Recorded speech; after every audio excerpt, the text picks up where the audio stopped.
Welcome to Bonkers Economics and the latest image in my Bonkers Economics series. This one is a tale of two different sorts of productivity, and that may sound slightly dull and technical, but believe me, it is really going to give you an insight into what is going wrong with the UK economy today. It's really that fundamental.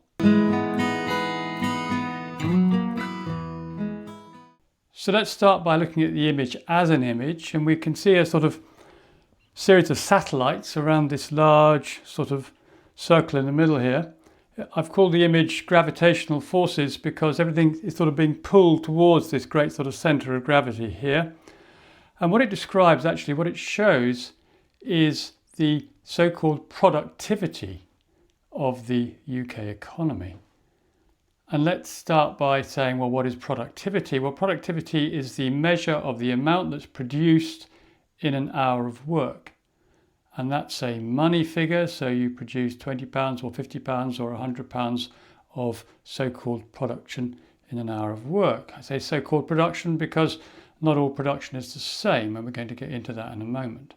But that's the essential concept. Somebody works for an hour, how much GDP does that add to the national economy? And that's why this sort of thing is so distorted, because not every activity is the same. And some activities are adding a huge amount of additional GDP, and some are adding very little.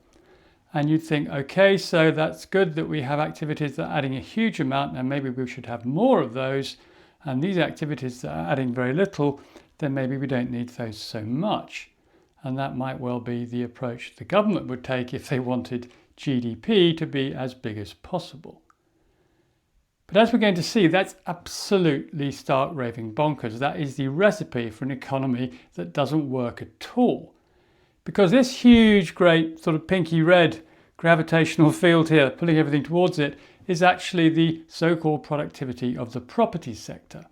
It's the productivity of rent and activities around property, such as estate agency and landlords and that sort of thing.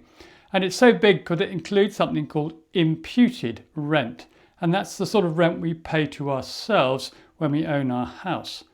And you might say, well, that's not really relevant, but it is relevant because it is counted in GDP.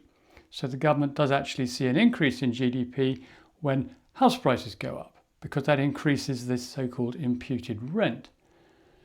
So what we're going to learn from this is that the productivity of this section around property, that increases when rents go up, and it increases when house prices go up.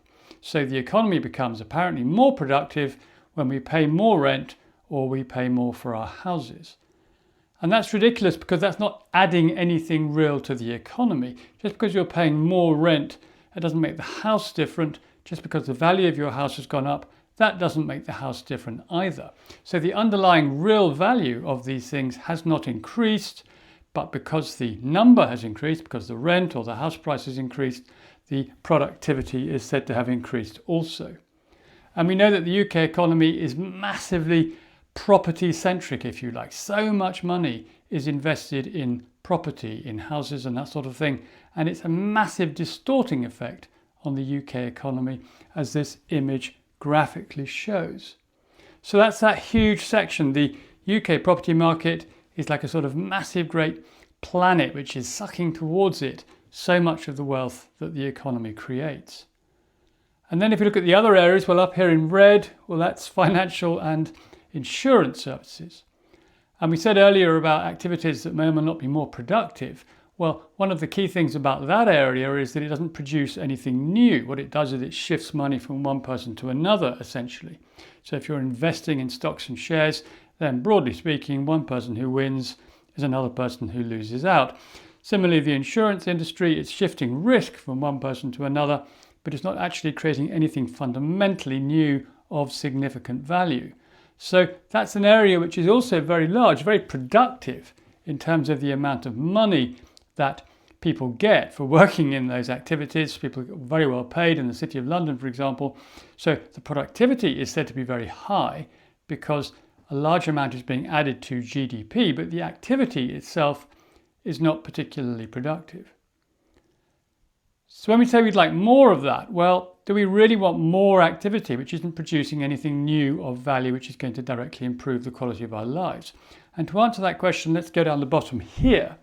Now this is the least productive activity that we do in the economy, and that is catering. It's hotels and restaurants and that sort of thing, and that relies upon a huge army of very low paid employees to make beds and to cook and wash up and wait at tables and that sort of thing.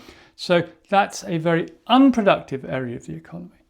So the government could say, well, we don't want so much of that. What's the point? Let's have more of this. Let's have more financial activity in the economy. But really, of course, the effect of that would be to seriously harm the quality of our lives, because if there are far fewer hotels and restaurants and that sort of thing, then we're going to notice it. We're going to notice if we can't go out for a meal in the evening, if we can't go to the pub or something like that. So really, these are very useful activities. And the fact that so little money value is attached to them does not make them any less useful. It just means that the way the economy is structured is heavily distorted by these much bigger and more financially successful activities here, which are very, very good at drawing money to themselves and sucking money out of the rest of the economy. And another example of that would be this one here. Now this is water and energy. Now you might well think producing water and energy is a very sort of straightforward and useful activity, and indeed it is, but that is also hugely extractive in terms of the way that it operates. So we've had all the scandals around the water companies, and doubtless we're going to get scandals around the energy companies too, because all they do is they extract wealth from their customers to maximize their income for their shareholders. That's their primary purpose, and we've seen that with the financial shenanigans around the big water companies in particular. So they produce a lot of money wealth per person, a lot of people very well paid in those activities, although I doubt many who are not so well paid, but a lot of money being extracted there, which appears to make those activities financially very successful and very productive. But again, all they're doing is producing power and water. That's fairly basic. A lot of this money that they're extracting is on top of that, if you like. It's money that's being extracted from the system, from customers, which doesn't really reflect the value of the services that they're being provided. And then in between, well, we have various things. We have manufacturing here, manufacturing industry, which is productive in the real sense. It produces real stuff that we want and need, but of course it's not massively well paid. It's not one of those areas where people can get huge salaries, and so the production per hour is comparatively low, much lower than in financial services, for example. But what's coming out of it is really useful, and it directly improves the quality of our lives, so it's real stuff. And then moving down, we have, I think, this one here is education and health. Well, of course, education and health is hugely productive. It really is what we most need in many ways as far as the health service is concerned, but it's low value. A lot of people working in the health service are not very well paid, and so all they can manage to produce, on paper at least, is £30 an hour of productive activity, and that's compared incidentally with about £300 up here and about £100 here and about £100 here. So these are much lower numbers down this end because these activities are, broadly speaking, not very well paid. But they are hugely productive. Health and education is a very productive activity. It's all productive in a sense. Nobody's working in the health service who's not doing something useful, essentially. And then finally, we've got this one here, which is agriculture, a little bit more productive in terms of money than the catering activities here, but still very, very low paid, dependent on a lot of low paid labour, and not registering as particularly productive despite the fact it's producing the essentials for life, which is our food. So that's a sort of quick summary. You can find all the details, the numbers, that sort of thing on the website, which is bonkerseconomics.net. You'll find a sort of write-up of all the details of the image. But do think about the image itself, the way in which this huge sort of property thing is sucking all this activity towards itself and sucking all the energy and money out of the other activities, so that these really, really important activities down here can seem a bit marginal, a bit unimportant, but actually these are the ones that really improve the quality of our lives.